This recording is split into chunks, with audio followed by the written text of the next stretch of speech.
अस्सलाम वालेकुम नाज़रीन, साइट में भलीकार आऊं आहियां मां सां गॾु नाज़िया मीर। नाज़रीन, आज़ाद कश्मीर जे महांगाई खां तंग आवाम खे त रिलीफ मिली वियो, बाक़ी मुल्क जे आवाम खे रिलीफ कॾहिं मिलंदो? अॼु हर माण्हू इहो सवाल करे पियो। मां ज़रूरु ॾिठो त गुज़िरियल केतिरे ई वक़्त खां जेको महांगाई जे ख़िलाफ़ आवाम रोडनि ते बि एहतजाज करे थो, आवाज़ उथारे थो। जिते जिते जंहिंजो वस पुॼे थो हू एहतजाज करे थो, आवाज़ उथारे थो। ऐं हू जेको एहतजाज हुजे थो तमामु बुनियादी जेके ज़िंदगी जूं ज़रूरतूं आहिनि, सहूलियतूं आहिनि, उन्हनि जे लाइ हुजे थो। आज़ाद कश्मीर में बि असीं ॾिठोसीं त सस्तो अटो, सस्ती बिजली, ही डिमांड्स नाज़रीन जेके मुख्य जेके मुतालबा हुआ मुज़ाहिरीन जा, उहे इहे हुआ। बिलाख़िर अॼु असीं ॾिठोसीं त नेठि आज़ाद कश्मीर जी जेका हुकूमत आहे उन आवाम जे उन एहतजाज आॾो पंहिंजा गोॾा खोड़े छॾिया ऐं फौरी तौर ते वज़ीर आज़म शहबाज़ शरीफ़ साहिबु 23 अरब रुपयनि जी मंज़ूरी ॾिनी, जंहिंखां पोइ एहतजाज जेको आहे उहो हींअर ताईं अहिड़ा इतला साम्हूं अचनि पिया त अञा ताईं उहो जेको मुतालबा समूरा मंज़ूर थी चुका आहिनि ऐं ॿुधायो बि वियो आहे, कम्यूनिकेट कयो वियो आहे। ऐं जंहिंखां पोइ हीउ जेको एहतजाज हले पियो, जेको पुरतशदुद एहतजाज थी चुको, हाणे उहे ख़तमु थियणु वञे पियो, आख़िरी पसाहनि में आहे। उनखां सवाइ नाज़रीन, जीअं असां ज़िक्र कयोसीं त जेको हीउ मामिलो आहे, ज़ाहिर आहे हीउ रुॻो आज़ाद कश्मीर जो मसइलो न आहे, पूरे मुल्क जो आवाम गुज़िरियल केतिरे ई वक़्त खां महांगाई जी जेका चकी आहे उन में पीसिजे पियो ऐं कॾहिं हुन मां रिलीफ वठी सघंदो, इन जो को जवाबु जेको असां चऊं त हिकिड़ो तसली बख़्श जवाबु उहो अञा ताईं आवाम खे न पियो मिले।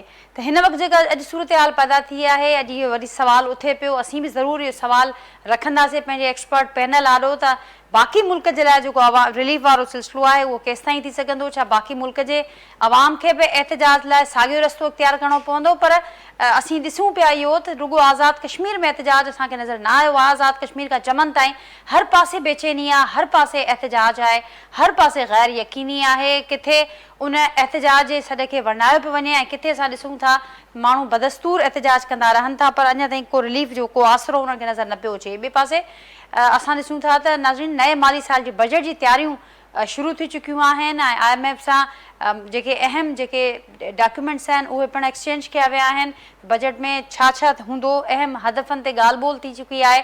नओं जेको कर्ज़ प्रोग्राम आहे IMF सां, उन हवाले सां जेको मिशन आहे IMF जो, उन्हनि सां पिणु ॻाल्हियूं जो जेको आगाज़ आहे उहो थी चुको आहे।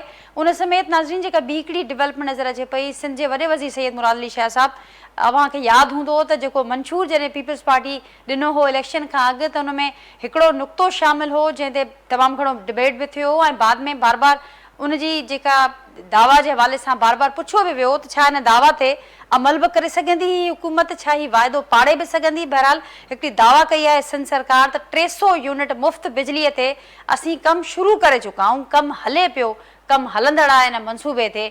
उन ते ज़रूरु एक्सपर्ट्स खां राय वठंदासीं त इन दावे पुठियां केतिरी हक़ीक़त आहे, केतिरो वज़न थी सघे थो ऐं छा वाक़ई 300 यूनिट मुफ़्त बिजली मिली वेंदी, ज़मीनी हक़ीक़तूं छा आहिनि, उन ते पिणु तफ़सीली ॻाल्हि ॿोल कंदासीं। जेको पैनल मूंसां गॾु मौजूदु आहिनि जो तारुफ़ सां कराईंदसि, मूंसां गॾु अॼोके पैनल में शरीक आहिनि नाज़रीन सीनियर मुआशी माहिर आहिनि डॉक्टर अयूब महर साहब ऐं नामिया एनालिस्ट आहिनि, मुआशी माहिर आहिनि, डेवलपमेंट एक्सपर्ट आहिनि इंजीनियर जब्बार मेमून साहब, उहे बि पैनल जो हिसो आहिनि। मूंसां गॾु प्रोफेसर मजीद चांडू साहब आहिनि, सीनियर एनालिस्ट आहिनि, उहे पिणु मूंखे हिन पैनल में कुझु देरि खां पोइ जॉइन कंदा। जब्बार साहब, डॉक्टर अयूब साहब, अव्हां ॿिन्ही खे वेलकम, अव्हां ॿिन्ही जी महिरबानी मां गुफ्तगू जे लाइ वक़्तु कढियो।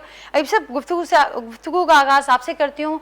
ये जो एक सवाल जो आज ये जो पाकिस्तान का शख्स है, हर बंदा पूछ रहा है कि हमें रिलीफ कब मिलेगा? आज़ाद कश्मीर के अवाम को रस्तों पर आना पड़ा, एहतजाज करना पड़ा, जो कि वही कुछ सारा कुछ हम बाकी मुल्क में भी देख रहे हैं, वही मनाजिर कितने ही अरसे से। अब क्या कहेंगे, उनको रिलीफ मिल गया, बाकी मुल्क के लिए रिलीफ का कोई आसरा करे अवाम? नहीं, मेरे ख्याल में ये तो इशू जो है वो पूरे पाकिस्तान का है, इंक्लूडिंग आज़ाद कश्मीर। इशू तो सबका है, एक ही जैसा इशू है। और अगर आज़ाद कश्मीर को रिलीफ दिया गया है और उसमें एहतजाज के बाद दिया गया है, ये तो और एक अच्छी पेनफुल सिचुएशन है। ये तो अच्छी बात सिचुएशन नहीं कि एहतजाज के बाद दिया है, फिर कोई और प्रोविंस में अगर किसी में एहतजाज हो जाए उस प्रोविंस में रिलीफ दे दिया जाए। ये एक नेशनल डिसीजन है। बजट का या फिजिकल पॉलिसी एक नेशनल कंसर्न होता है और नेशनल लेवल की पॉलिसीज होती है, उस लेवल पे देना चाहिए। जो खास बात आ रही है कि आपने किसकी तरफ इंडिकेशन दी थी कि 300 यूनिट बिजली के फ्री के पे काम हो रहा है। देखिए, मेरा हमेशा एक क्वेश्चन होता है इस तरह के जो ये प्रोग्राम होते हैं मसला ये नहीं कि 300 यूनिट आप देंगे, उनको रिलीफ देंगे जो 300 यूनिट तक बिजली इस्तेमाल कर रहे हैं। इस पे कंसर्न ये आता है कि वो जो इलेक्ट्रिक सप्लाई कंपनीज हैं, जितनी भी इलेक्ट्रिक सप्लाई कंपनीज हैं, चाहे के इलेक्ट्रिक हो या दूसरी कंपनीज हो, वो कमर्शियल एंटिटीज हैं, कमर्शियल अदारे हैं।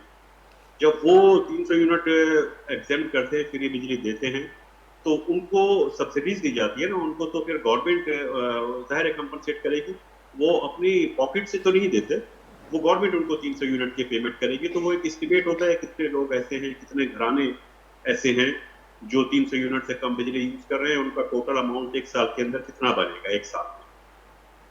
उस एक साल के अमाउंट के इक्वल जो सब्सिडीज बनती हैं, मेरा क्वेश्चन ये है कि वो किस मद से दिए जाएंगे, वो किस अकाउंट से दिए जाएंगे।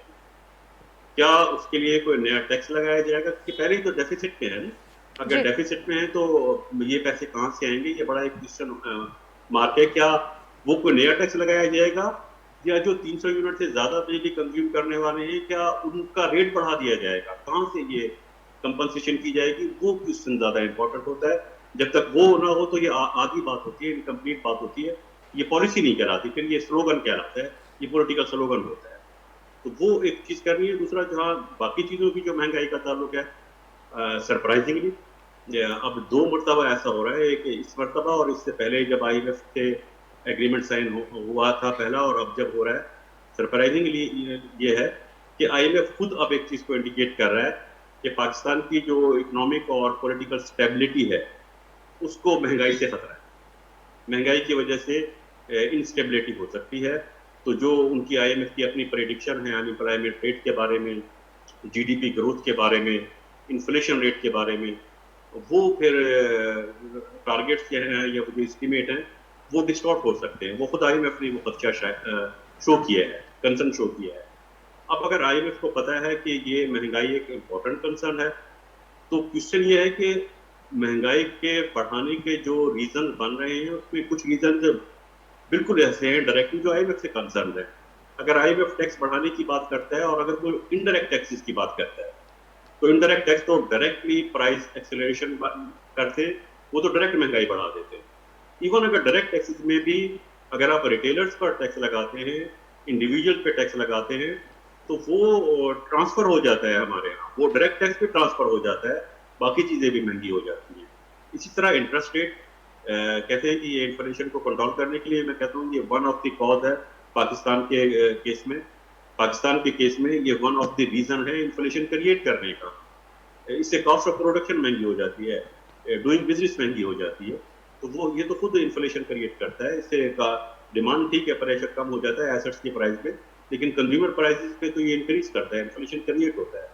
तो जो IMF के 2-3 अपने डिमांड्स हैं या उनकी जो सजेशन हैं, उन सजेशन से तो मजीद इन्फ्लेशन क्रिएट होगा। अगर IMF को खदशा है कि इन्फ्लेशन क्रिएट होने से मुल्क में इंस्टेबिलिटी होगी, तो वो इस तरह की सजेशन ना दे, रिकमेंड ना करे, जिनसे इन्फ्लेशन होगा। और पाकिस्तान में बात पर हमारे पॉलिसी मेकर्स जो उससे बात कर रहे हैं, जो नेगोशिएशन में इन्वॉल्व होते हैं, वो उनको बताएं कि आप खुद तो कह रहे हैं कि इन्फ्लेशन की वजह से इंस्टेबिलिटी होगी, तो ऐसे रिकमेंडेशन मत दें जिससे इन्फ्लेशन क्रिएट होता है। ये एक बड़े इंपॉर्टेंट कंसर्न है। और फिर दूसरा ये कि बजट आने वाला है, तो आने वाले बजट में लोगों के अपने कंसर्न हैं कि उसमें अगर इस तरह के टैक्सेस लगे, लोग अभी खदशा शो कर रहे हैं, इंडस्ट्रियल लॉबी भी यही कह रही है, बिजनेसमैन को भी ये खदशात है, आम आदमी को तो यकीनन खदशात है कि क्या महंगाई कम होगी या बजट के बाद और जिस तरह हिस्टोरिकली होता रहा है मजीद बढ़ जाएगी। तो ये बड़े इंपॉर्टेंट हमारे कंसर्न हैं। उस पर मेरा ख्याल है हमें हमारे पॉलिसी मेकर्स को उस पर बैठकर IMF से नेगोशिएट करना चाहिए। अदरवाइज ये आज़ाद कश्मीर की अभी बात नहीं, ये पूरे मुल्क का मसला है। तो वहाँ पे शो कर दिया गया, शो हो गया, यहाँ पे लोग शो कर रहे हैं, सोशल मीडिया पे बहुत कंप्लेन है, लेकिन उस तरह की सूरत हाल ना हो तो अच्छा है। उस तरह की सूरत हाल ना हो तो अच्छा है। और पॉलिसी मेकर्स के लिए ज़रूर, जैसे कि आपने कहा कि इस वक्त उनको देखना चाहिए सारे मुल्क को। जबर साहब, अवां छा एड कंदो उन में जेके रिकमेंडेशंस IMF जे हवाले सां असांखे ॿुधायूं डॉक्टर अयूब साहब, त उहे त पाण मसइले खे वधाईंदियूं, मसइले खे घटाइण बदिरां। त असीं नए कर्ज़ प्रोग्राम में बि वञूं पिया, IMF सां नए माली साल जी बजट जी तयारीअ जा मरहला हलंदड़ आहिनि, ऐं जेके रिकमेंडेशंस आहिनि उहे तमामु घणियूं सीरियस आहिनि। कीअं ॾिसो पिया अवां उन्हनि खे? जबर साहब, मुंहिंजो आवाज़ मां थी पहुचे पियो, ॿुधो पिया मूंखे? वहाँ कल्ह जेको लाहौर में यानी ज़ेर सदारत या सरबराही में या चइजे त हिकिड़ो मुख्य स्पीकर जे हवाले सां कल्ह जेको आहे सो फाइनेंस मिनिस्टर जेको आहे सो हिकिड़ो प्री बजट कंसल्टेशन जे नाले सां हिकिड़े वॾे अंग्रेज़ी अख़बार सां गॾिजी कई, जंहिंमें वफ़ाक़ाए सनअत तिजारत जेको आहे सो उन्हनि जा माण्हू केतिरनि एसोसिएशन जा ऐं रिपोर्टेडली क्लेम कयो अचे जेको त काफ़ी बिज़नेस लीडर्स ऐं बिज़नेसमैन मौजूदु हुआ। उते जेका आहे सा हिकिड़ी ॻाल्हि जेका आहे जंहिंजे हवाले सां मां ज़रूरु चवणु पसंदि कंदुसि त मुल्क जो हिकिड़ो reportedly eminent scholar professor of emeritus जेको पहिरें बि वज़ीर ख़ज़ाना रही चुको हो ऐं उन खां अलावा ॿियनि काफ़ी जेको आहे सो उहिदनि ते यूनाइटेड नेशंस वग़ैरह यूनिस्कैप उन कल्ह जेका ॻाल्हि कई हुई उहा इहा कई त IMF जे हिन प्रोग्राम में कंहिं क़िस्म जी का हिकिड़ी नई ॻाल्हि कोन थी नज़र अचे या कंहिं क़िस्म जी हिकिड़ी को रिफॉर्म एजेंडा जे हवाले सां को रिफ्लेक्शन्स कोन थी नज़र अचनि। हीउ प्रोग्राम जोड़ झुक जो आहे जंहिंमें टैक्सिस खे हेठि मथे कहिड़े सेक्टर में घटि कजे, कहिड़े सेक्टर में थोरो वधाइजे, हिकिड़ो ओवरऑल हिकिड़ो यानी उहा हिकिड़ी सोच आहे त जेको बि हिन वक़्तु एग्ज़िस्टिंग जेका कलेक्शन थियण वारी आहे उन खां इहा कलेक्शन वधे, जेको IMF जेको टारगेट आहे। हाणे थोरी देरि लाइ असां चऊं त ॿिया बि हुते जेके इकोनॉमिस्ट कमु लीगल प्रैक्टिशनर्स कमु जेके टैक्स जे हवाले सां जेके शोहरत रखनि था उन्हनि बि जेको आहे सो रिफॉर्म्स ते वधीक ज़ोर ॾिनो ऐं IMF जे हिन प्रोग्राम जे हवाले सां उन्हनि बि का अहिड़ी मुस्तनद जेका आहे सा ॻाल्हि न कई त हिन प्रोग्राम सां जेको आहे जेको बकौल वज़ीर ख़ज़ाना हिकिड़ो वॾे दौरानी जो प्लान आहे $6 खां 8 बिलियन त इन जे बारे में कुझु जेके उते हिकिड़ा एमिनेंट क़िस्म जा जेके स्पीकर्स आहे उन्हनि इहा ॻाल्हि कई त इहो प्रोग्राम सिर्फ़ु लॻे थो त हिकिड़ो फाइनेंशियल हिकिड़ी इनफ्लो जेका आहे सा हिकिड़े वॾे दौरानीअ में 3 साल चओ 4 साल चओ 5 साल चओ जेको बि हिकिड़ो दौरानियो तय थींदो उन में इहा इनफ्लो ईंदी ऐं उन इनफ्लो खां अलावा जेको आहे सो टैक्सिस जी जेका आहे सा हिकिड़ी यानी हिकिड़ी एडजस्टमेंट थींदी जंहिंमें ॿुधण जहिड़ियुनि ॻाल्हियुनि जे हवाले सां उन्हनि ॻाल्हायो त जीअं एग्रीकल्चर सां जेके वाबस्ता माण्हू आहे उन्हनि इहे ॻाल्हियूं कयूं त ॿुधो वञे थो त ट्रैक्टरनि ते 12% टैक्स ॿुधो वेंदो, ॿुधो वञे थो त जेके हाइब्रिड सीड्स आहिनि उन्हनि ते ॿुधो वेंदो, एग्रीकल्चर ऑलरेडी जेको आहे सो कणिक जे हवाले सां जेके आहे सा रोडनि रस्तनि ते बीठी आहे हिकिड़ी एजिटेशन ऐं हिकिड़ी जेको आहे सो उते बि तमामु घणा हिकिड़ा मुंहिंजे ख़्याल में हिकिड़े मनफ़ी रुझानात आहिनि अॻिते ॾिसजे छा थो थिए उन हवाले सां उन्हनि इहा ॻाल्हि कई। वरी जेको आहे सो टेक्सटाइल इंडस्ट्री जो उहो पुराणो मुतालबो त बिजलीअ जूं क़ीमतूं घटि कयो। बिजलीअ जी क़ीमतूं घटि करण जे हवाले सां त हर हिकिड़ो बिज़नेस लीडर सियासी ज़बान में ॻाल्हियूं त करे थो। सोल्यूशन जेका आहे सा अॼु ताईं मां ॾिठो आहे त इन्हनि सभिनी यानी हिकिड़े मुस्तनद क़िस्म जा सेमिनार मुस्तनद इन करे चवंदुसि त वॾा वॾा नाला वॾा लीडर जेके आहिनि से उते मौजूदु हूंदा आहिनि। उन्हनि उन जी छा सोल्यूशन ॿुधाई छाकाणि त टिनि ॻाल्हियुनि ते जेको आहे पंहिंजो फाइनेंस मिनिस्टर उहो हिन वक़्तु हिकिड़ो फोकस ठाहियो वेठो आहे। हिकिड़ो चए थो त बाबा टैक्स जेको आहे सो ब्रॉडन कयो, इन जो नेट वधायो। ॿी ॻाल्हि जेको आहे सो चए थो त भई जेको एनर्जी आहे कंहिं तरीक़े सां उन में रिफॉर्म अचणु खपनि ऐं टी ॻाल्हि करे थो त प्राइवेटाइज़ेशन। हाणे इन्हनि टिनि जेकॾहिं असां शयुनि खे साम्हूं रखी इन्हनि खे क्वांटिफाई करण जी कोशिशि कयूं पहिरीं ॻाल्हि त असांखे सम्झ में अचे थी उहा आहे त टैक्स ब्रॉडन कयो। पर जेकॾहिं टैक्स ब्रॉडन कयो त उन जा ख़ाल जेके आहिनि से छा हूंदा, होम ग्राउंड जेके चइजे। प्राइम मिनिस्टर पाण हिन मुल्क जो चए थो त हिकिड़ी होम ग्राउंड थिंकिंग जेका आहे हिकिड़ी होम ग्राउंड फ्रेमवर्क जेको आहे उनजो इजरा थियणु खपे IMF जे ॾिनल प्रोग्राम जे हवाले सां। माना सिंपल सिंधीअ में इहो चऊं त हिकिड़ी ॾे वठि जेका थिए उन ॾे वठि में असांजे पासे खां होम ग्राउंड हिकिड़ो फ्रेमवर्क में एॾी त स्ट्रेंथ हुजे त असां IMF खे क़ाइल करे सघूं त अहिड़े तरीक़े सां जेको आहे सो हिन मुल्क खे हलाइण जी ज़रूरत आहे।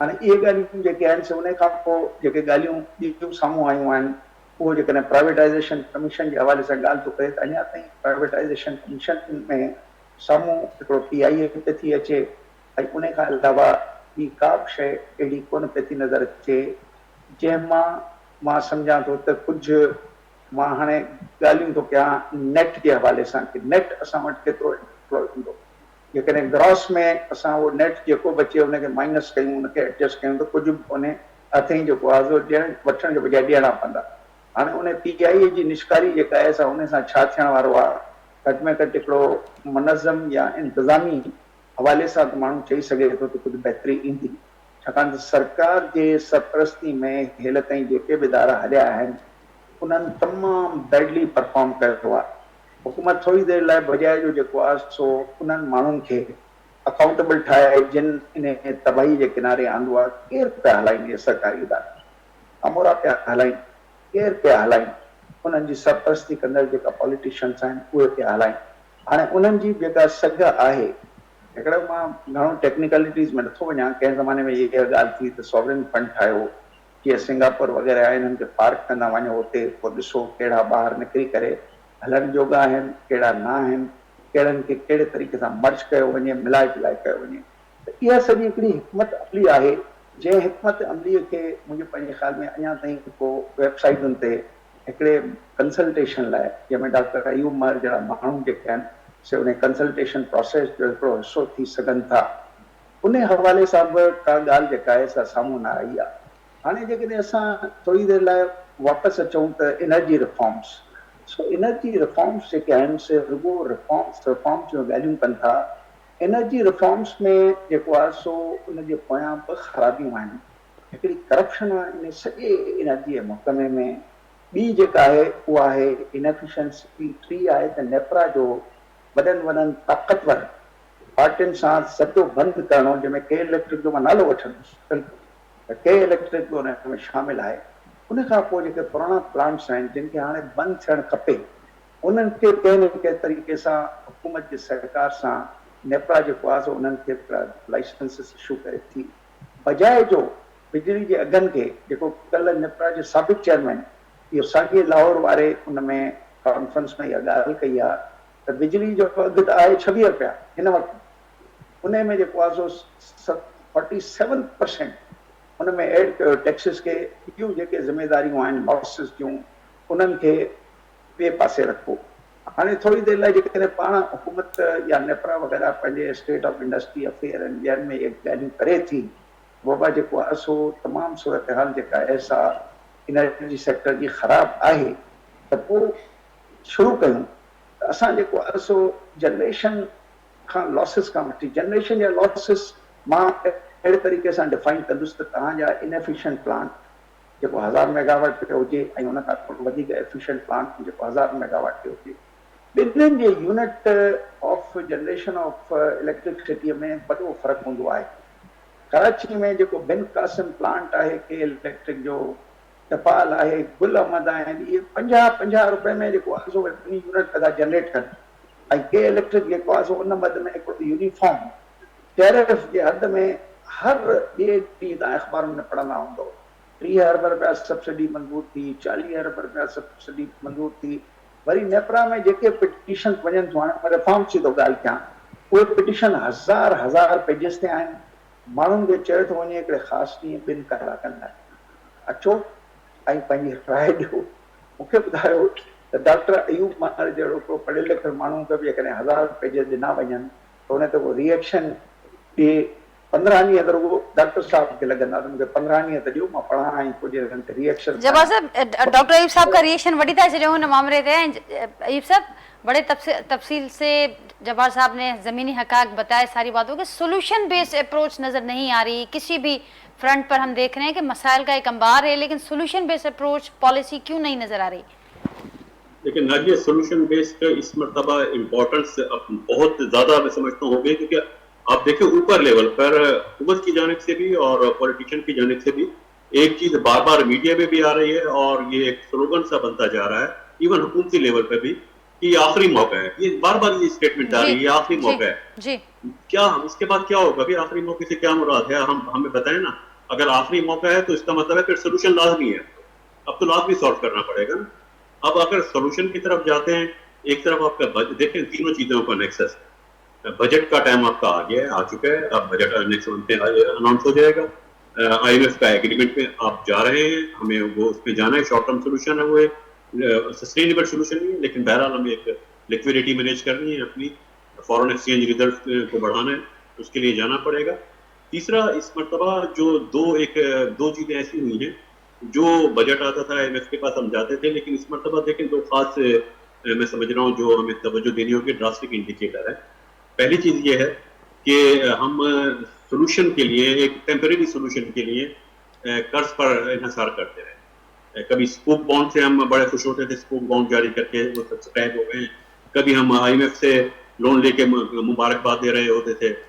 कभी और फिर हम कहते थे कि IMF के पास नहीं जाना, कस्टोर तोड़ देना है, ये बात करते थे, हमें खुदकुशी कर लेनी चाहिए, ये भी बातें होती थी। और फिर जाते थे सभी, हर हुकूमत, किसी एक हुकूमत की बात नहीं करना, सब जाते थे।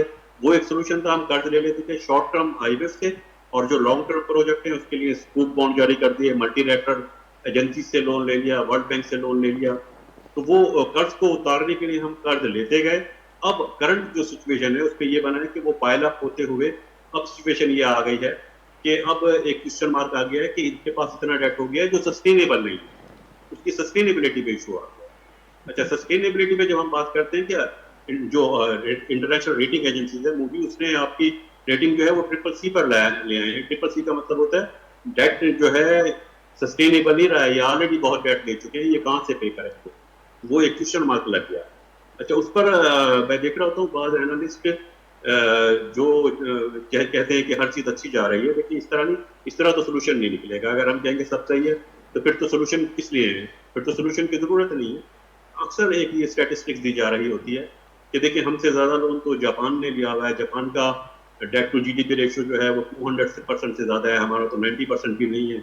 अमेरिका का 150% है, इंडिया का 110% है, और हमारा तो 90% भी नहीं हुआ। देखिए इसमें हम एक चीज हाइड कर रहे होते हैं, जान के छुपा रहे होते हैं, या पता नहीं होता है। अमेरिका का, जापान का, इंडिया का और टर्की का जो लोन है, जो एक्सटर्नल डेट है, वो उनका जो एक्सटर्नल डेट है उसमें जो मेजर पोर्शन है उस डेट का वो प्राइवेट सेक्टर ने देना है। वो उसमें कारपोरेट के बॉन्ड्स हैं, उनकी कंपनियों का लोन, वो कंपनीज कमाएंगी, प्रॉफिटेबिलिटी होगी, अपना लोन वापस कर देंगे। नेशनल डेट तो है लेकिन गवर्नमेंट ने नहीं लिया। हमारा तकरीबन तमाम का तमाम डेट गवर्नमेंट ने लिया है, गवर्नमेंट को वापस करना पड़ेगा। और गवर्नमेंट को जब वापस करना होता है तो लोन को वापस करने के लिए या तो लोन ले लिया जाता है या फिर नया टैक्स लगाया जाता है, और टैक्स भी अब सस्टेनेबल नहीं रहा, इतने टैक्स ऑलरेडी हो चुके। तो एक तो ये है कि पाइल अप होते हुए ये एक नई सिचुएशन सामने आई है कि ये एक मसला है, इसका आप बैठ करके इसकी रीशेड्यूलिंग करनी है, लॉन्ग टर्म प्लान बनाना है, उसका हल निकालना है। दूसरा, आप देखिए बैंक्स की तरफ अगर आप जाते हैं डोमेस्टिकली, तो वो पहले ही हमारे जो प्राइवेट सेक्टर को जो क्रेडिट फैसिलिटी है वो दुनिया भर में सबसे कम, जो दो कंट्रीज है ना जिनमें जहाँ सबसे कम डोमेस्टिक क्रेडिट दिया जाता है, वो पाकिस्तान और अफगानिस्तान है। अफगानिस्तान से तो ऑब्वियसली हमें कंपेयर नहीं करना चाहिए, वहाँ इंडस्ट्री नहीं है, हमारे यहाँ इंडस्ट्री है। तो इस तरह से सबसे जो लोएस्ट रेशो है वो हमारी है। और उस पर मजीद ये हुआ कि गुज़िश्ता 2 साल में जो ज़्यादा डिपॉजिट्स का पोर्शन है पब्लिक डिपॉजिट्स का, वो गवर्नमेंट ने कंज्यूम किया है, गवर्नमेंट की तरफ लोन गया है। और गवर्नमेंट ने जो लोन लिया है बैंक से, कमर्शियल बैंक से, अगर वो 22% पर ले रहे हैं जो इंटरेस्ट रेट चल रहा है, तो वो इतना महंगा लोन अगर गवर्नमेंट ले रही है तो उसकी वापसी, वो भी एक क्वेश्चन बना हुआ है कि उसको किस तरह से वापस किया जाएगा इतने महंगे लोन पर। और फिर दूसरी बात ये बहुत इंपॉर्टेंट चीज़ है कि अगर वो पब्लिक डिपॉजिट अगर गवर्नमेंट के डेफिसिट को मैनेज करने के लिए यूटिलाइज होगा, तो फिर लैंडिंग अगर प्राइवेट सेक्टर को नहीं हो रही तो फिर इंडस्ट्रियलाइजेशन कैसे होगी, फिर बिजनेस डेवलपमेंट कैसे होगी, फिर जॉब अपॉर्चुनिटीज किस तरह कैसे क्रिएट होगी। ये सोल्यूशन हमें निकालना है, बैठना है, और इसके लिए ये कह देना कि जी ये लॉन्ग टर्म है, लॉन्ग टर्म नहीं शॉर्ट टर्म सोल्यूशन चाहिए। शॉर्ट टर्म टैक्स बढ़ा करके जो बची हुई इंडस्ट्री है ना उसको नुकसान हो जाएगा। मैं थोड़ा सा आपको अगर रेफर करूँ, 73 में एक क्राइसिस आया था, वर्ल्ड वाइड एक क्राइसिस आया था जिसको ऑयल एम्बार्गो कहा जाता है। ये डेवलपमेंट इकोनॉमिक्स की बुक में ये चीज बड़े ये केस स्टडी के तौर पे बताई जाती है। 73 में जब ऑयल एम्बार्गो आया था तो ऑयल की जब एक्सपोर्ट रोकी थी अरब कंट्रीज ने, तो वेस्ट में बिल्कुल एक कयामत आ गई थी। वहां बहुत कंपनीज दिवालिया हो गई थी, बैंक्स के पास जो लोगों के डिपॉजिट थे बैंक वापस नहीं कर पा रहे थे, अपने डिपॉजिट वापस नहीं लोगों को कर पा रहे थे। वो क्राइसिस आया था, लेकिन उस क्राइसिस को मैनेज करने के लिए वेस्टर्न गवर्नमेंट ने कहा था कि क्राइसिस की सूरत हाल है, टैक्स बढ़ा देते। तो उन्होंने टैक्स रेट और नए टैक्स लगा दिए थे, और आज तमाम इकोनॉमिस्ट इस बात पर रह गई है कि ऑयल एम्बार्गो की वजह से इतना बड़ा लॉस नहीं हुआ था जितना बड़ा लॉस गवर्नमेंट के टैक्स बढ़ाने की वजह से हुआ था। तो टैक्स पॉलिसी बनाते हुए जरा सोचना चाहिए कि जो इंडस्ट्री बच गई है कहीं वो भी तो डैमेज नहीं हो जाए। ये जो आवाजें आ रही है वो टैक्स की तरफ ही सिर्फ आ रहा है, हर चीज का सोल्यूशन टैक्स से सोचा जा रहा है, वो which is not a right option. ये बैठ करके मेरा ख्याल है हमें बैठना होगा, बात करनी होगी। वो जो बाकी बच गई है डैमेज से, खुदा न खास्ता वो भी डैमेज। जबर साहब इंतहाई अहम ॻाल्हि आहे। ज़ाहिर आहे हिन वक़्तु उन्हनि समूरनि कंसर्न्स ते तव्हां जहिड़ा एक्सपर्ट, डॉक्टर अयूब जहिड़ा एक्सपर्ट सोचनि बि पिया। हुकूमत वटि वॾा वॾा दिमाग़ आहिनि, एक्सपर्ट्स असां ॾिसूं था त हर पासे एक्सपर्ट्स मौजूदु आहिनि, पर उन बावजूदि ही इंतहाई अहम जेके एरियाज़ आहिनि हिन पासे ही जेको ध्यानु न पियो वञे, हिन जो छा कारण मां ॾिसो पिया। एडवोकेज़म वारी जेका पॉलिसी आहे केतिरे ई वक़्त खां असीं ॾिसूं था त हिन वक़्तु बि उहा कंटिन्यू नज़र अचे पई, हिन जो किथे को ब्रेक हिनखे लॻंदे ॾिसो पिया मां। ॾिसो ॻाल्हि दरअसल इहा आहे, मुंहिंजो ख़्यालु आहे बुनियादी मसइलो इहो आहे त सोसाइटीज़ में जेको आहे सो माण्हू जेके आहिनि उन्हनि में वॾी वाइब्रेशन हूंदी आहे। माण्हू जेके आहिनि से सोसाइटी जे इशूज़ में दिलचस्पी वठंदा आहिनि, ऐं माण्हुनि खे दिलचस्पी वठाइण लाइ पढ़ियल लिखियल जेके क़ुवतूं आहिनि उन्हनि जूं NGOs हूंदियूं आहिनि, उहे यूनिवर्सिटीज़ जे शिकल में मौजूदु हूंदियूं आहिनि, उहे थिंक टैंक ग्रुप जे सूरत में मौजूदु हूंदा आहिनि। ऐं ख़ासि करे जेसि ताईं असां वापसि अचूं त पाकिस्तान जे हद ताईं यूनिवर्सिटीज़ तव्हां ॾिसो केतिरी मशरूम प्रोग्राम ठाहे, चार्टर ऐं चार्टर पिता इशू थियनि, ऐं उते जेको आहे सो हिकिड़ो जंहिंजो त हिकिड़ो मोस्ट प्रॉफिटेबल धंधो जेको आहे न पाकिस्तान में वन ऑफ दी, उहो अथव यूनिवर्सिटीज़ में असां हिकिड़ियूं डिग्रियूं ॾेई करे उन एजुकेटेड यूथ खे मार्केट में पिया आणियूं जिन जे लाइ नौकरियूं कोन। हाणे PhD ज़ाक़ साहब त पाण PhD आहे, मां त फिगर्स ॾिसी ॿुधी करे हैरान थी वियुसि HEC में, त फिगर हिकिड़ी अलार्मिंग हुई त PhD जेके आहिनि से बेरोज़गार आहिनि हिन मुल्क में। हाणे वापसि अचूं त इन सॼे मसइले में थियणु छा खपे। तव्हां जेका ॻाल्हि कई सोल्यूशन्स, हिकिड़ी ब्रॉड बेस्ड कंसल्टेशन जेका वर्कड आउट है, वेल थॉट अबाउट, डॉक्टर साहब ने तरफ़ इशारा किया, बाक़ाइदे वेही करे उन सॼे जे फ्लिप साइड खे ॾिठो वञे, प्रोस एंड कॉन्स जेके आहिनि से उहे उन जा जमा कया वञनि। उहे आहिनि असांजा इदारा, जेकॾहिं थोरी देरि लाइ असां पब्लिक यूनिवर्सिटीज़ ते इहो ॿार विझी छॾियूं, प्राइवेट यूनिवर्सिटीज़ खे खपे त इहो ॿार खणनि, जेकॾहिं एॾो प्रॉफिटेबल धंधे में आया आहिनि त घटि में घटि हुकूमत लाइ हर सेक्टर में, यानी हर सेक्टर में हुकूमत लाइ जेको आहे सो हिकिड़ी जेका आहे सा मां तनक़ीद खे हमेशह सम्झंदो आहियां, उहा हिकिड़ो इंस्ट्रूमेंट हूंदी आहे इम्प्रूवमेंट्स लाइ। हिकिड़ी जाइज़ ऐं हिकिड़ी रियलिस्टिक तनक़ीद जेका आहे उहा हिकिड़ी ॾेखारींदी आहे त कहिड़े हंधनि ते कहिड़े तरीक़े सां कमु करणु खपे। पाकिस्तान में असां ॾिसूं वेठा त इन क़िस्म जी का बि इनफ्लो कोन्हे सरकार लाइ।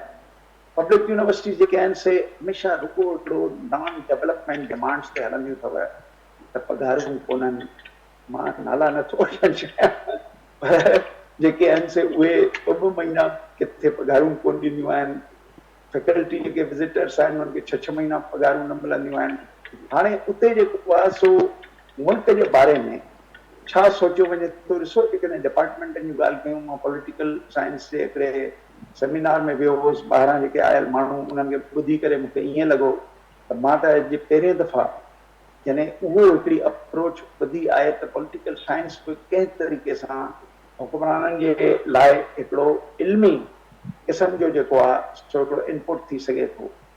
स्कूल ऑफ इकोनॉमिक्स आहिनि, बिज़नेस एडमिनिस्ट्रेशन इंस्टीट्यूशन्स आहिनि, तव्हांजे हिकिड़ो इंटरनेशनल रिलेशनशिप आहिनि, नेम एनी यानी नॉलेज जंहिंजा हेॾा वॾा डिपार्टमेंट रखी करे असां हुकूमतुनि जे बारे में सोसाइटीअ खे अलाइव करण जी, ज़िंदा रखण जी कोशिश ई न कई। हाणे इन सॼे तरीक़े में जेका डॉक्टर साहब शिकायत थी उहा बिल्कुलु वजह आहे। हाणे इन हिकिड़ो प्रेशर न हुअण जे सूरत में आख़िर हुकूमतूं जेको आहिनि सो उन्हनि ते केरु प्रेशर विझे, त हुकूमतुनि ते प्रेशर ॿिनि ॻाल्हियुनि जो पइजी सघे थो, पवणु खपे। और तव्हांजी जेका प्रोफेशनल मैनेजमेंट आहे उहा जेका चइजे उहा हिकिड़े फेल्यूअर या हिकिड़े फेल्ड एक्सपीरियंस जो हिकिड़ो मजमू आहे। तव्हां ओवरऑल पंहिंजी जेका स्ट्रक्चर आहे decision makers, policy makers, consultation based mechanisms ऐं प्लस उन्हनि जी इम्प्लीमेंटेशन जेका सुठी कोन थी सघे जॾहिं तव्हांजी मथां पॉलिसी साज़ी में जेको आहे सो क्लॉज रहिजी वञे। हाणे इन क़िस्म जे सॼे सूरत हाल में इहो प्रेशर केरु विझे? पाकिस्तान में पहिरें दफ़ा असां इहो जेको असांखे सम्झ में अची वेठो त SIF कई आहे। मुंहिंजे पंहिंजे ख़्याल में कंहिं न कंहिं इदारे खे जीअं SIF जहिड़े इदारे खे सभ खां पहिरें त इन ॻाल्हि ते फोकस करणु खपे त हीउ आख़िर सॼो स्ट्रक्चर जेको आहे एडमिनिस्ट्रेटिव पाकिस्तान में जेको हिकिड़े ग़रीब माण्हूअ जे मसाइल सोशो इकोनॉमिक्स खां वठी health, hygiene, education, power sector में जेके असां डिवाइड कयूं त असां वटि गैस आहे, इलेक्ट्रिसिटी आहे, पेट्रोलियम में अचूं त असां वटि जेको आहे सो लोकल गैस आहे, असां वटि शेल जा ज़खाइर आहिनि, असां वटि डायमंड सिर्फ़ सिंध में 100 फील्डूं अथव, तव्हां एनर्जी ईयर बुक ॾिसी वठो। हाणे इहे सभु ॻाल्हियूं जेके आहिनि से उन खां अलावा हिकिड़ी नंढी ॻाल्हि जेका मुंहिंजे ख़्याल में वॾी हूंदी आहे उहा करण जी ज़रूरत आहे त इलेक्शन्स त थी विया। इलेक्शन्स में ॿ ॻाल्हियूं मुंहिंजे साम्हूं आयूं पे जंहिंमें मुंहिंजो इंट्रस्ट आहे, मां हींअर बि यादि पियो कराईंदो आहियां। जेको को वज़ीर मिले भई बिलावल भुट्टो चयो त डुप्लीकेशन पई थी थिए 18th अमेंडमेंट खां पोइ जेको आहे सो असांखे उहे महकमा त ॾियो जेके 18th अमेंडमेंट तहत प्रोविंसिस खे मिलणु खपनि। इलेक्शन्स थी विया, महीना गुज़री विया, मूंखे ॿुधायो उनखे भरजाए वरी उन ते ॻाल्हाइणु कोन पियो थो थिए। इहे ॻाल्हियूं त 15 ॾींहंनि में हल थियणु खपनि। हाणे जेकॾहिं असां वापसि अचूं 300 यूनिट असां ॿुधा पॉलिटिशियन जेको आहे 300 यूनिट जो मतिलबु आहे त 80 सैकड़ो ऑफ टोटल कंज्यूमर्स 2 करोड़। हाणे मूंखे ॿुधाए त उन्हनि जी जेका आहे सा मूंखे यादि आहे नेप्रा जे जेको अॻूणे चेयरमैन जेको हाणे न रहियो आहे उन हिकिड़ी फिगर ॾिनी त बाबा 1980 अरब जेके आहिनि से उन ते केरु भरींदो। हाणे मूंखे ॿुधायो त इहे ॻाल्हियूं जेकॾहिं पॉलिटिकल मैनिफेस्टोस में न बि आहिनि ऐं कयूं वञनि था अवाम सां त पोइ आज़ाद कश्मीर तव्हांजे साम्हूं आहे। ठीक बिल्कुल है जब्बार साहब जेका गाल जी डॉक्टर अयूब साहब भी कई थे रुगो स्लोगन्स आहिनि जेकॾहिं उन पुठियां असांखे ज़मीनी हक़ीक़तूं उन सां गॾु न मैच कंदी हूंदियूं त पोइ सिर्फ़ स्लोगन्स आहिनि उनखे पॉलिसीज़ असीं नथा चई सघूं जेके अवाम के मुफाद में हुजनि। डॉक्टर अयूब साहब क्या आप इसमें ऐड करेंगे? यहाँ पर बात की जब्बार साहब ने SIFC का भी जिक्र हुआ कि SIFC जैसा एक इदारा हमारे पास मौजूद है इस वक्त, सारे स्टेक होल्डर्स हैं वो ये कह रहे हैं बार बार कि हमारा शार्प फोकस इस वक्त इकोनॉमी पर है, इकोनॉमिक डेवलपमेंट पर है, लेकिन इसके बावजूद हम देख रहे हैं कि मसाइल का वो आप कैसे देख रहे हैं, वे फॉरवर्ड क्या देख रहे हैं आप इस सूरत हाल में? देखिए ये जो सोल्यूशन है ना SIFC का दायरा या इस तरह के जितने भी प्लान थे पहले भी आते रहे, इसमें बेसिकली अगर उसको आप उसका लिमिटेशन पढ़े ना उसका स्कोप पढ़े SIFC का तो SIFC में ये तो बहुत अच्छी बात है कि गवर्नमेंट है या हमारी आर्म फोर्सेज है वो एक पेज पर है। ये तो अच्छी बात है कि एक पेज पे उससे कॉन्फिडेंस बिल्ड होता है कि ये इम्प्लीमेंटेशन हो जाएगी। लेकिन अगर उसका स्कोप देखें तो वो उस पर सिर्फ 5 इस तरह के एवेन्यूज हैं, 5 इंडस्ट्रीज हैं जिनमें प्राइवेटाइजेशन या जिसमें फॉरेन इन्वेस्टमेंट की बात की जा रही है कि FDI को बेसिकली अट्रैक्ट करना है उन 5 सेक्टर में। तो उसकी लिमिटेशन है वो एक जनरल FDI के लिए नहीं है, पूरे मुल्क के बिजनेस के लिए नहीं है, बल्कि फॉरेन इन्वेस्टमेंट को पाकिस्तान में लाने के लिए ताकि हमारे पास फॉरेन एक्सचेंज आए, हमारा जो ये प्रॉब्लम है लिक्विडिटी का, फॉरेन एक्सचेंज का, हमें IMF के पास ना जाना पड़े, लोन ना लेना पड़े, डेट की रिपेमेंट हो जाए, उसके लिए वो 5 एरियाज 5 इंडस्ट्रीज इसमें SIFC में आइडेंटिफाई करने के बाद उन एरियाज में FDI को लाना है। जनरलाइज स्कीम नहीं है ये, उसकी लिमिटेशन है और उसमें आर्म फोर्सेस का बहरहाल एक गारंटियर का रोल या फैसिलिटेटर्स का रोल है करना, वो सिविल गवर्नमेंट में ही है, लेकिन वो एक लॉन्ग टर्म सोल्यूशन है। उसका ये नहीं कि अगले महीने मिल जाएगा हमें, इसमें अगले महीने वाली जो बात है देखिए मैं जिस चीज़ को अप्रोच करता रहा हूँ, जब हम ये कहते हैं ना कि अभी इस साल आपको सख्त वक्त देखना पड़ेगा, आने वाला वक्त सख्त है, इस साल बर्दाश्त करें, ये हम सुनते आ रहे हैं, अपने 20 साल से सुनते आ रहे हैं कि बजट सख्त आएगा या पब्लिक को तकलीफें बर्दाश्त करनी पड़ेंगी, थोड़ा सा सख्त वक्त गुजारना होगा फिर सही हो जाएगा। देखिए पहले तो इकोनॉमिक्स में जिसको हम कहते हैं ना ये शॉर्ट टर्म का अर्थ है कि ये 2 से 3 साल होता है, लेकिन इस पे देखिए एक चीज़ देखिए हमें सोशली ज़रा सोचना चाहिए, वो एक जनरेशन जो इस 2 से 3 साल के अंदर जिसने ग्रेजुएशन किया है जो अपनी डिग्री लेके जॉब मार्केट में आई है, हम कहते हैं 2 से 3 साल तो नहीं मिलेगी, 2 से 3 साल महंगाई रहेगी, 2 से 3 साल तक इकोनॉमी के हालात खराब रहेंगे। तो वो जो जनरेशन होती है ना, फिर वो आगे पढ़ना या ऑफिस की अच्छी जॉब जो उससे रिलेवेंट हो उसके बजाय फिर वो अपना किराना स्टोर खोलेगा, वो कोई और छोटा मोटा काम करेगा। वो लाखों लोगों का कैरियर तो आपने खराब कर दिया ना। फिर उनकी जी पूरी सोशल लाइफ डिस्टर्ब हो गई, उनके प्लान डिस्टर्ब हो गए, उनकी फैमिली लाइफ डिस्टर्ब हो गई। तो ये कहना कि ये बाद में हल निकालेंगे, बाद में ये हल इस तरह नहीं होता कि शॉर्ट टर्म की कॉज पर लॉन्ग टर्म का सोल्यूशन दे दें। वो सोल्यूशन अब निकालना होता है। दूसरा ये कि जब हम सोल्यूशन की बात कर रहे हैं ऐसे तो ठीक है, वो लॉन्ग टर्म निकालेगा, अभी इसी बजट में हमें सोल्यूशन निकालने होंगे। अभी जबार साहब ने किसी तरह इंडिकेशन किया था, मैं सोच रहा था मैं उस पर कमेंट करूंगा और वो रिलेवेंट भी है। देखिए 18 अमेंडमेंट के बाद रेवेन्यूज के कलेक्शन और रेवेन्यूज के शेयरिंग की हद तक तो प्रोविंशियल ऑटोनॉमी बिल्कुल इम्प्रूव हुई, एक नजर आता है उसमें इम्प्रूव। लेकिन उसमें दो चीजों का अभी बिल्कुल वाज़ेह फर्क है, जिसकी वजह से विफाक जो है वो बार बार कहता है कि उसका डेफिसिट बढ़ रहा है। वो क्यों बढ़ रहा है, उसके वन ऑफ द रीजन ये है कि विफाक ने वो डिपार्टमेंट जो खर्चे हैं, जहाँ पे खर्चे हैं इंडियन डिपार्टमेंट में, वो प्रोविंस को ट्रांसफर होने थे। रेवेन्यू तो ट्रांसफर कर दिए लेकिन एक्सपेंडिचर प्रोविंसेस को ट्रांसफर नहीं। जब एक्सपेंडिचर ट्रांसफर नहीं होंगे तो डेफिसिट तो फेडरल का बढ़ेगा ना, फेडरल गवर्नमेंट का।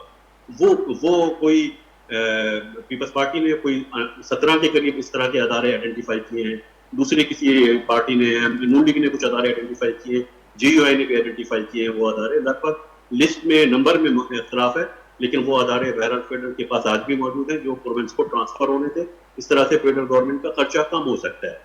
जो रेवेन्यू ट्रांसफर हुए हैं उसमें रेवेन्यू कलेक्शन कोई अच्छी नहीं रही प्रोविंसेस की, ये ऑन द रिकॉर्ड चीज है।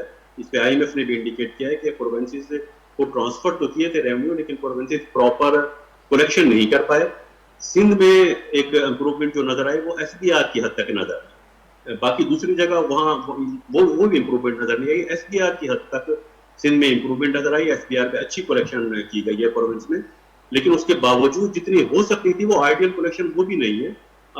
ये कोई हिडन चीज नहीं है, सब जानते हैं कि आज भी बहुत सारी जगह जो वेंडर होता है या जो सेलर होता है या जो सर्विस प्रोवाइडर होता है सिंध में, कराची में, वो एसबीआर चार्ज कर रहा होता है, लिख रहा होता है एसबीआर का इतने % में चार्ज कर रहा हूँ, लेकिन वो कहाँ रसीद कहाँ होती है एसबीआर की, कहाँ रसीद मिल रही है एसबीआर की कलेक्शन की, नंबर कहाँ लिखा होता है एसबीआर में उसके रजिस्ट्रेशन का। वो कच्ची रसीदें सबको पता है। एसबीआर में इम्प्रूव हुई है, कलेक्शन हो रही है सिंध में अच्छी, लेकिन जो हो सकती है उतनी नहीं हो रही। उसमें अभी भी बहुत सारे रिफॉर्मर्स मौजूद हैं, वो इम्प्रूवमेंट की जरूरत है। रेवेन्यू कलेक्शन में इम्प्रूवमेंट करें प्रोविंसेस, और एक्सपेंडिचर जो फेडरल गवर्नमेंट है वो ट्रांसफर करे तो डेफिसिट कंट्रोल हो जाए। डेफिसिट कंट्रोल होने से आपके बहुत सारे मसले हो जाएंगे। डेफिसिट को इस तरह से कंट्रोल किया जाएगा, डेफिसिट को टैक्स बढ़ाकर या लोन लेकर के कम करने की वो पॉलिसी अब खत्म करनी है। ठीक, और ये बड़े बुनियादी स्टेप्स हैं जिनकी मदद से आप, जैसे आपने कहा कि डेफिसिट को कंट्रोल किया जा सकता है और इस डायरेक्शन में कदम बढ़ाने चाहिए पॉलिसी मेकर्स को। जब्बार साहब, पर हाणे उही जेका ॻाल्हि अव्हां कई त उन ते प्रेशर केरु विझंदो, उहा विल असांखे किथां नज़र ईंदी जेके बुनियादी स्टेप्स खां आगाज़ थिए ऐं उन खां पोइ असांखे हिकिड़ी राइट डायरेक्शन में कदम खणंदे नज़र अचनि?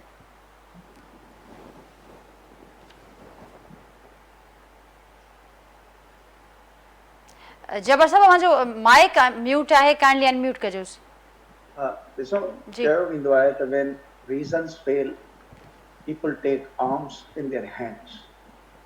When there is injustice anywhere, is a threat for justice everywhere. हाणे जेका सोसाइटी आहे, ॾिसो सोसाइटी जेकॾहिं रोड रस्तनि ते अचे थी, थोरी देरि लाइ तव्हां ॻाल्हायो पिया आज़ाद कश्मीर जे हवाले सां, त सोसाइटी जेकॾहिं रोड रस्तनि ते अचे थी त इहो इंतिहाई क़दम आहे। माना सोसाइटी खे तव्हां पहिरें स्टेज ते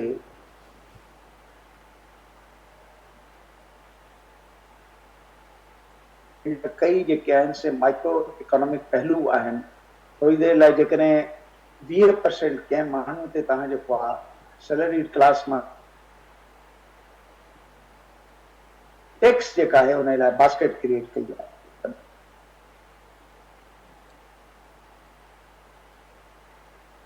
जी जब्बार साहब।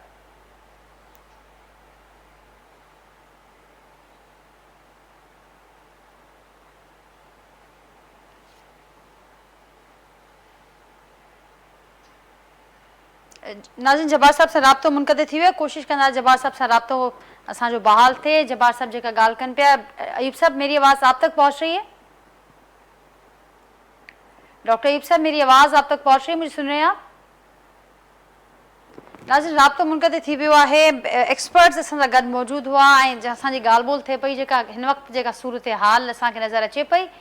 ॻाल्हि ॿोल थिए पई त जेके पॉलिसीज़ आहिनि, पॉलिसीज़ अहिड़ी हुजणु घुरिजनि जेके अवामी मसइलनि जो हल कढण में ऐं मुल्क खे हिकिड़ी राइट डायरेक्शन में वठी वञण में कामयाबु थी सघनि। उन लाइ जेका एक्सपर्ट्स जी राय आहे त एडहॉकिज़म मां पंहिंजी जान छॾाइणी पवंदी, अहिड़ा फ़ैसिला वठणा पवंदा जंहिंसां जेकी डायरेक्शन आहे उहा वाज़े थी सघे। उन हवाले सां एक्सपर्ट्स पंहिंजी राय बि ॾिनी। नाज़रीन, पंहिंजे फीडबैक खां अॼु के प्रोग्राम में थियल गुफ़्तगू जे हवाले सां असांखे ज़रूरु आगाह कजो। वरी सुभाणे मां सां मुलाक़ात थींदी सेम टाइम ते नए मौज़ू ऐं महिमाननि सां गॾु। तेसिताईं ॾींदा इजाज़त। अल्लाह हाफ़िज़।